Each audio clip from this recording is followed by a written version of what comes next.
Madam হয়ে গেছে, টাকাটা দাও। দিচ্ছি।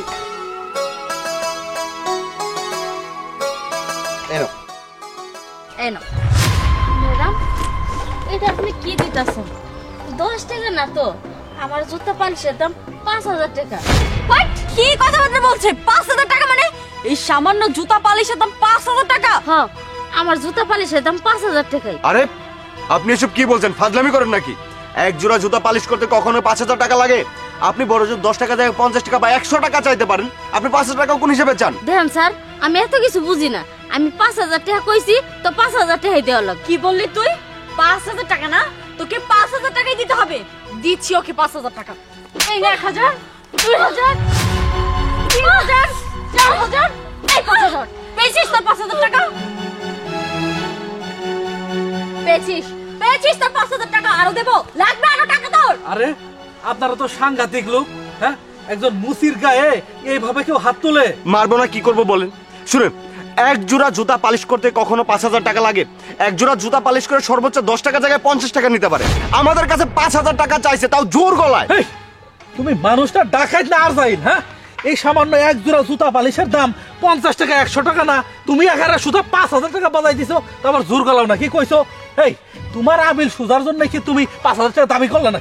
টাকা কি মুখের মুল্লুক যে চাইলে পাওয়া যাবা? ভাই আমি 5000 টাকা এমনি এমনি চাইনি, কে লেগে চাইছি। তবে শুনেন,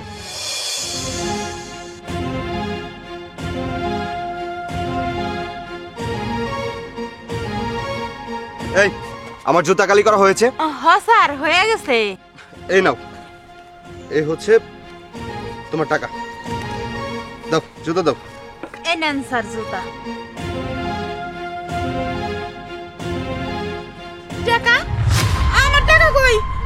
ও আল্লাহ, ওই সাহেবের জুতার ভিতরে আমি টাকা রাখছিলাম। সাহেব, ও সাহেব!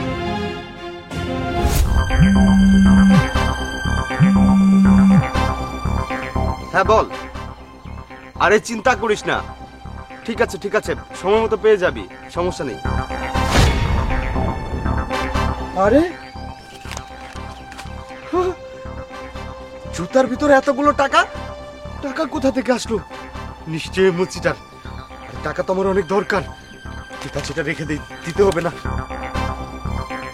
ও সাহেব, সাহেব, এই জুতার ভিতরে আমার টাকা ছিল। আমার টাকা কই? কি উল্টাপাল্টা কথা বলছো? জুতার ভিতরে টাকা কিভাবে আসবে? এখানে কোনো টাকা নেই, দেখো। সাহেব, আমার সত্যি মনে আছে, আমি এই জুতার ভিতরে 5000 টাকা রাখছিলাম। আমার টাকা দেন সাহেব, আমার কিস্তির টাকা। কি উল্টাপাল্টা কথা বলছো? এই, তার মানে কি? তার মানে টাকাটা আমি চুরি করেছি? তুমি কি আমাকে চোর ভাবো নাকি? থাপ্পড় দিয়ে গালে দাঁত ফেলে দিব। ও স্যার, টাকাটি দেন না। এই টাকাটি আমাকে কিস্তির টাকা। এই টাকা যদি না দিতে পারি আমাকে বাড়ি ঘর ভাঙিয়ে দিব। দেন না স্যার। বুঝতে পেরেছি, তুই এভাবে বুঝবি না। এই জুতো দে। ফাজিলের বাচ্চা, মুচির বাচ্চা কোথাকার জানি চোর বলে আমাকে। ও স্যার, আমার টাকাটি দিয়ে যান স্যার। কি রে কান্দছস কে রে মা? ও মা, আমি কিস্তির 5000 টাকা এই জুতার ভিতরে রাখছিলাম। একটা সাহেব এই টাকা নিয়ে গেছে গা। কি কস? আচ্ছা ঠিক আছে, কান্দিস না, যা তুই বাড়ি যা, আমি জুতা পালিশ করি, যা।